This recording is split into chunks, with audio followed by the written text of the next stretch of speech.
Hi everyone, my name is Galit Ventura-Rozen, and I'm going to be speaking to you today about business upleveling. What does that mean?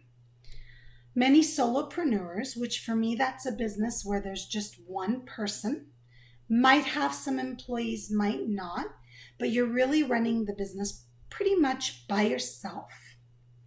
And I'm going to be sharing with you today ways where you can choose to grow your business if you like, to a place where you have employees or maybe more employees and possibly even some managers and so on and so forth. So let me tell you a little bit about myself and why I am credible to speak about this topic. So I've started my first business when I was 21 years old. It's commercial real estate. I've also managed and overseen an automotive mall in Las Vegas that has 12 mom and pop type businesses, from window tinting to dent repair to oil changes to body work and so on and so forth, for about 17 years now. And I actually go around the country and other countries and speak on topics so business owners and corporations can learn how to grow. So let's get started.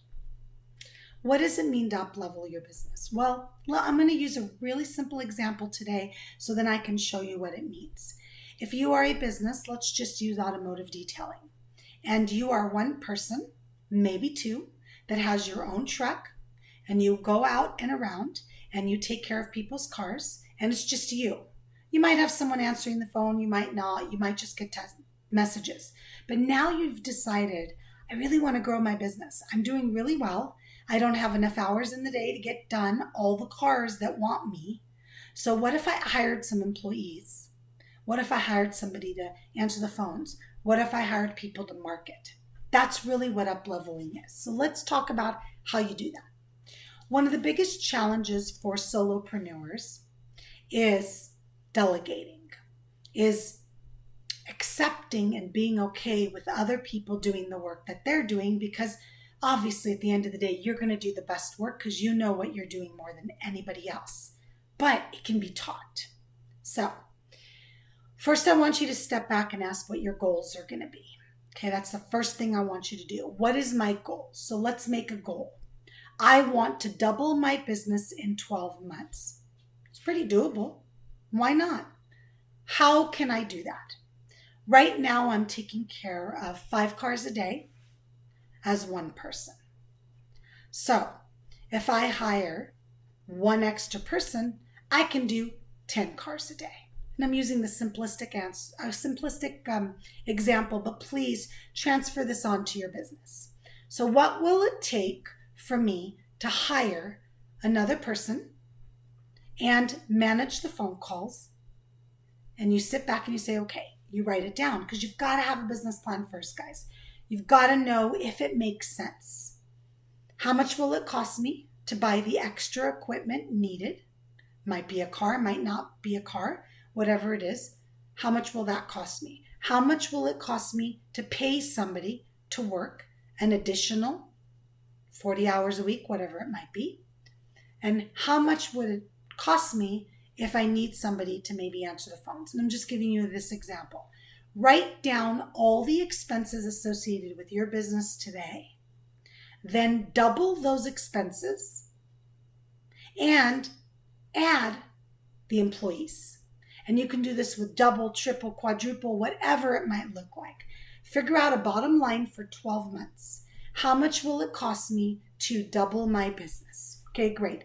How much can I make if I double my business? That's when you know if it makes sense to double your business. Now, I'm going to give you a little insight. Sometimes tripling and quadrupling your business will cost you almost the same as doubling it. It's quite interesting. So run the numbers for how big you want to get. How much are the expenses? How much more money can you make? Does it make sense? Most of the time it does. When you see those numbers, you might even want to go quicker. Once you have those numbers down, now it's time for you to look for the people that you want to hire and also think about what kind of marketing you want to do. I want to explain to you that, yes, you probably want employees when it comes to the labor that you're going to be doing, But when it comes to the marketing, when it comes to the accounting, when it comes to the answering the phones, some people hire virtual people, which means they don't work full time. They only work as needed, and they're doing it from their homes. They're doing it from their computers. So much can be done from computers today, guys. I know there's a lot of great software out there. When I spoke last year at this in person at this conference, I went over lots of automotive softwares that help you manage your calls, that help you manage the bills, manage the income, manage the customers, follow up with them. I want you to please look into that software. Just Google automotive software.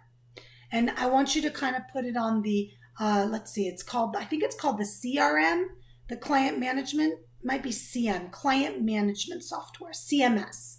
So type in automotive client management software and take a look at a few of those. I remember seeing them last year. Some of them start at $10 a month. They're amazing because they become these virtual assistants for you. It's great if you're trying to run everything yourself. And if that's what works with you and that's what you're happy with, stick to it. But what I want you to do is think about the opportunities and the potential to grow, because it does make sense a lot of the time. Okay, so now we've gone through our business plan. How fast do we want to grow and what do we want to grow? Now we've gone through our expenses. How much is it going to cost me to grow? Then we figured out how much more money we can make. This is how much money I can make. Now, once you sit back and do that, I want you to think about, who do I need to hire to help me? Hands-on guy? Great. Someone to answer the phones? Great. A marketing company? Great. Maybe I'll run some ads? Great. Add those to your expenses. I want you to have a full picture of what it's going to cost you. Now, remember that some of those things are going to help your business as it is today. So it's not just from the income you're going to make that you want to figure it out. It's from the income you're already making. Okay, really, really important. What else do you do when you level up? You've got to start acting like an owner, not just an employee. And this is a big one for my clients. They're running their own businesses, and they're just so used to running everything themselves that they don't act as a business owner. They act as an employee with an area of expertise. So how do you act as an owner? Take a step up, take a moment, look at all the pieces of what you need to run in your company and what you need to do to make it and keep it successful and make it more successful, because who wouldn't want that? Once you look at the top part, you're going to write down, okay, wait, I've got 3 employees. I've got to make sure that they're motivated. I've got to make sure that they're keeping my customers happy. Have those meetings every week. Have an open line of communication where they know they can reach out to you even when they mess up. Also, follow up with the customers. And you don't have to do this yourself. You can have somebody do it that's answering the phones. Hi, Mr. Jones. How did the car wash end up? Hi, Mr. Jones. Are you happy with your dent repair? Hi, Mr. And while you're doing that, that person can also ask, do you know anybody else that might be interested? Or ask for a testimonial. Huge. Always do that. Send out customer surveys. You want to know if your customers are happy, and I'll tell you why. When they're happy, they tell other people. When they're not happy, they tell other people. What do you prefer? They tell other people, right? You want them to be happy. And if they're not happy, find a way to get them happy, to make them happy, because you want them to give you that testimonial and you want them to tell other people about how great your business is and that they should use you. So now we've got employees. We want to make sure they're staying motivated. We want to make sure we're staying connected to them. We want to follow up with them. If it's a once a day, hey, how'd things go today? Or is there any problems? Are you staying on schedule? Whatever it might look like. The next thing that you want to do is you want to really look at any kind of marketing that's being done to be happy with it. So as the owner, you're overseeing everything. Now, you might also be doing the labor. That's up to you. Or you might decide that you want to hire other people to do the labor. What a great idea, right? And then you oversee it to make sure it's done right. So you can do both. I've seen owners do both. They love what they do so much they keep at it, but then they're also running the business, so they might do less in person and more of the running the business so they can be more profitable. You also want to make sure you have the right systems in place. You want to make sure you have the right systems in place so from the time the phone call is made till the customer's job is done, there is a follow through and there is a method that is perfection. Write that method down. What do you want that to look like? From the phone call, what's being said to that person? After the phone call, what's being done to make sure the appointment is on time? At the appointment, what's being done so they're happy? After the appointment, what's being done to be given the car back or whatever service to the client so they're happy? After they leave, what's being done as follow-up to make sure they're happy? Guys, you've all seen it. You've all seen it. You've had your cars repaired. You've done things at other companies where you have this exact system. Copy it over and over again because it's successful. And a lot of people send out surveys, which is fine if you want, but you can't do all this yourself. And that's where the delegating comes in place. You might be sitting back going, oh my gosh, this is crazy. I'm never going to grow my business. Well, that's the wrong attitude. The right attitude is I can hire people that know how to do this because I don't want to. I hire and delegate a lot of the stuff I don't want to do out of my businesses, but I supervise and I watch over and I make sure I'm always following checks and balances because this is my business and I want to make sure that every person that gets taken care of is like I'm doing it personally. That's really important to be successful in your business. So we've gone through what are your goals. We've gone through what are your expenses and income and does this make sense to grow. We've gone through delegating. Now let's talk a little bit about marketing. Marketing is a big part of success. There's different types of marketing. You can market through social media. You can market through people that have already used you. You can market through third-party companies that will do the marketing for you. Really amazing as well. You want to figure out what your budget is for marketing, and you've got to make sure it makes sense to still make money. But we all know that if you're using the right marketing channels, it could actually make you way more money. And you'll see some people spend thousands and thousands of dollars a month. You can do some research on Google to check where should I be marketing my automotive business. And be a little bit more specific, like what type of business do you have? You'll find a lot of great companies, then check them out, check their testimonials, make sure they're legit, talk to some of their customers, and find out if it makes sense to use them or not. I have to tell you, I've seen some great methods. Social media is a great platform that takes a lot of energy and a lot of business, a lot of time, but can give you a lot of business. And that's a whole nother topic. But if you're interested in the social media aspect, absolutely look at it. Because you could be marketing your business on there, and a lot of it is really free too, which is really, really wonderful. So more than anything, what I want to wrap up with today is the mindset. I want to wrap up with the mindset of going from a solopreneur to a true business entrepreneur. You've got to recognize you can't do it all yourself, number one. You've got to understand that you've got to learn how to delegate, number two. You've got to accept that not everybody's going to be you, operate like you, or work like you, number three.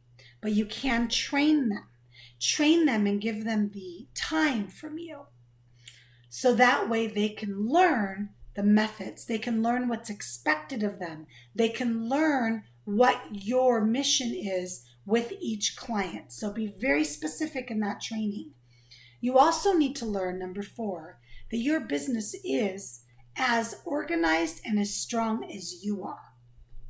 You can't expect your employees to have success if you don't set them up for success. So if you need to, take some leadership classes. Learn about running your own business. There's enough people that do it out there. I do it with my clients all day long because they don't know the how. There's people out there that know how to do the things you may not know how to do. So I want you to think about what that looks like. But more than anything, you must have the successful mindset. And what is a successful mindset? A successful mindset means you know you're going to mess up. You're going to be okay with it. You know sometimes it's going to be tough. You're going to be okay with it. But you know without a doubt that you're going to succeed. That's the successful mindset. It's one that accepts their failures and mistakes. accepts help from others, knows they're going to succeed, and doesn't let fear stop them. Because fear of failure is a big reason why people don't go to the next level in their businesses. I hope that you'll decide to go to the next level in your business, and I hope that you got enough value from what I'm talking about today, because it is such a, oh my gosh, it is so amazing when you grow something. And I love growing businesses. It's one of the reasons why I keep opening them. So I hope you enjoyed today, and thank you so much for listening.